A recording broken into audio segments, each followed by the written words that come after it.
सभी को जय मसीह की। आज का आत्मिक वचन है गलातियों 5 के 22 में, जहाँ पे लिखा है 9 फलों के बारे में। वो 9 फल हैं जो आत्मिक हैं। पहला है प्रेम, आनंद, शांति, धीरज, संयम, नम्रता, विश्वास, कृपा और भलाई। आमीन।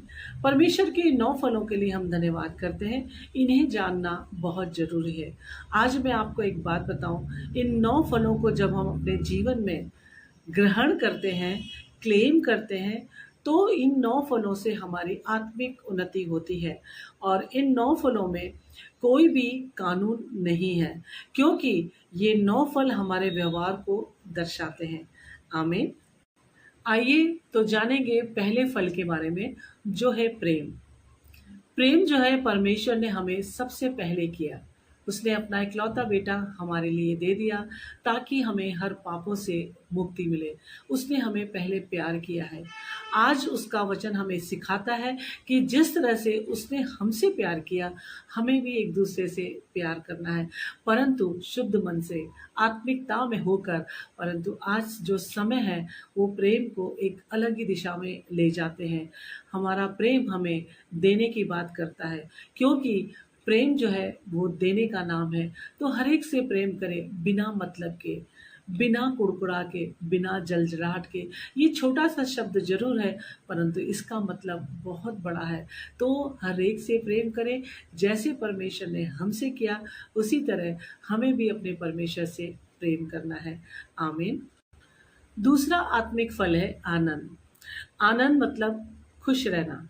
वो खुशी नहीं जब हम किसी शादी में या किसी फंक्शन में या बर्थडे पार्टी में जाते हैं। वो खुशी एक टेम्पररी खुशी है, परंतु हमें आनंदित रहना है। प्रभु में आनंदित रहना है। हर परिस्थिति में आनंदित रहना है। कैसी भी समस्या आए, चिढ़ना नहीं है, हमें खुश रहना है। आनंद जो है वो परमानेंट को दिखाता है, जो कि कभी घटता नहीं है। तो जब हमारी परिस्थिति खराब हो, आनंदित हो, संयम से काम ले, धीरज से काम ले, प्रेम से काम ले और परमेश्वर की आशीष को पाए। आमीन। तीसरा है आत्मिक फल शांति। शांति हमें हमारा परमेश्वर देता है। वचन कहता है, मैं अपनी शांति तुम्हें दिए जाता हूँ। क्योंकि इस संसार में कोई भी इतना मनुष्य बड़ा नहीं हुआ कि वो शांति को पा सके। वो अपने जवाबदारियों में इतना व्यस्त रहता है, हर कामों में इतना मग्न रहता है कि उसे शांति नहीं मिलती। परंतु जब हम परमेश्वर के चरणों में आते हैं, उसको अपनाते हैं, उसके वचन पर विश्वास करते हैं, तो वो अपनी शांति हमें देता है। तो समर्पण के साथ परमेश्वर को पास आए और परमेश्वर की शांति को पाए। आमीन। चौथा फल है धीरज। धीरज वो फल है जो हमें परिस्थितियों से उठाता है। जब हम परेशान हो, चारों तरफ से रास्ते बंद हो जाए, कोई सहारा ना मिले, मुश्किल का हल ना हो, परमेश्वर के पास आए। क्योंकि जब हम उसकी ओर देखेंगे तो हमें लज्जा का सामना नहीं करना पड़ेगा। क्योंकि वचन कहता है कि जितनों ने परमेश्वर की ओर दृष्टि की, वो कभी लज्जित नहीं हुए।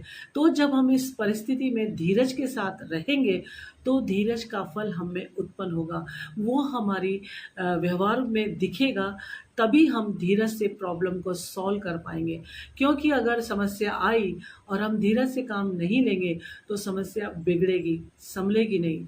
तो हमें धीरजवंत होना है, प्रभु में बने रहना है। आमीन। पांचवा आत्मिक फल है कृपा। कृपा वो है जो दया को दर्शाती है। जब हमारा व्यवहार अच्छा होगा, तो हर एक पे हमें दया करने का मन होगा, हर एक को हम हेल्प करने पाएंगे। तो हमारा नेचर कृपा से भरा होना चाहिए। क्योंकि अगर आज हम किसी के लिए करेंगे ना, तो कोई हमारे लिए करेगा। तो हमेशा अपने स्वभाव को नम्रता के साथ, कृपा के साथ अपने व्यवहार को बनाए रखें। हर किसी के साथ जिस तरह से हम अपनों के साथ रहते हैं प्रेम भाव से, उसी तरह हर एक के साथ हमें रहना है। तो कृपा हमें दिखनी चाहिए। क्योंकि समय ऐसा है कि आज हम किसी पर करेंगे तो कोई हम पर भी कृपा करेगा। तो इस फल को अपने जीवन में ग्रहण करें, परमेश्वर की आशीष को पाएं। आमीन। सातवां फल है विश्वास। विश्वास हमें कैसे करना है? अगर हम प्रभु में बने हैं, परमेश्वर के वचन पे चल रहे हैं, हर एक पे विश्वास करें। सामने वाला कैसा भी हो, हमें विश्वास करना है।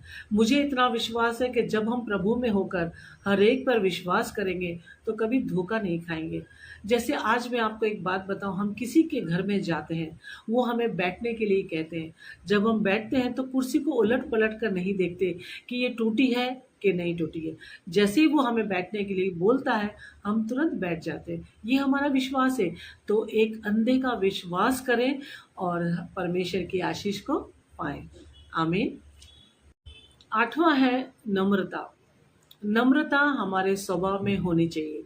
बोलने में, हमारे व्यवहार में, किसी के साथ भी हम बात करें, नम्रता से करें, तो परमेश्वर की आज्ञाओं पर हम चल पाएंगे। क्योंकि हमारा परमेश्वर नम्र है, उसने हमें दीन बनाया है। तो हर एक के साथ हमारे स्वभाव में नम्रता दिखनी चाहिए। चाहे सामने वाला हमारा विरोधी क्यों नहीं हो, कितना वो हमारे विरोध में जाएगा, रह रह के आखिर में वो भी थक जाएगा कि मैं इसके साथ विरोध कर रहा हूँ और ये मेरे साथ नम्रता का स्वभाव रखे हुए है, तो परमेश्वर उसे भी बदलेगा। तो हर एक के साथ नम्रता का व्यवहार रखें। आमीन। आखिरी और नौवां फल है संयम। संयम हमें परिस्थिति में स्थिर करता है। कठिनाइयाँ, परेशानियाँ ज़िंदगी है, हर एक के जीवन में होगी, परंतु संयम से काम लें। हमेशा ठंडे दिमाग से पहले प्रार्थना करें, फिर सोचें, परमेश्वर के करीब आएँ और किस तरह से हल निकलेगा। शांति और संयम से काम लें, तभी हम समस्या का समाधान कर पाएँगे। अगर हम परिस्थिति में उखड़ गए, हम बेचैन हो गए, हम गुस्सा हो गए, तो काम तो बिगड़ेगा ही, व्यवहार भी खराब होगा। तो हमें हर समय संयम से काम लेना है, क्योंकि चारों तरफ संकट का समय है, परिस्थितियां खराब है।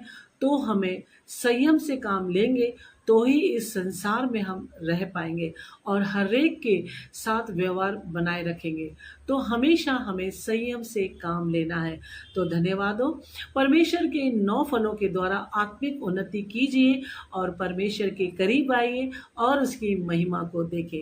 तो धन्यवाद हो। इन सभी आत्मिक फलों के द्वारा परमेश्वर हम सभी को आशीष दे। आमीन।